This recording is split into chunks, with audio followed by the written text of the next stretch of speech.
On the front line, teamwork is paramount. Accordingly, every coalition soldier deployed to an existing conflict is equipped with an inter-squad communication system. Familiarize yourself with your squad mates' tendencies, and you'll find yourselves part of an efficient, deadly fighting force. The first thing you'll want to do is bring up the squad interface and form a tactical action squad. The ideal squad has a good mix of role specializations and equipment loadouts. Once you have your squad assembled, your integrated battle system will track their location and battle status at all times. Issue the attack command from the squad interface to signal your squad mates to attack a target. The attack icon will appear in their heads-up display so they can move to support your attack.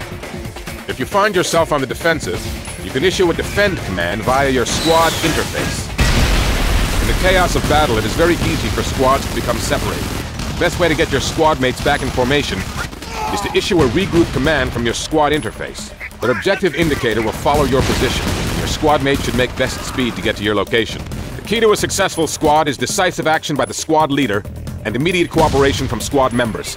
Stray dogs live or die as a team, so your mastery of the integrated squad system will be a key factor in determining your battle readiness. Good luck. Command out.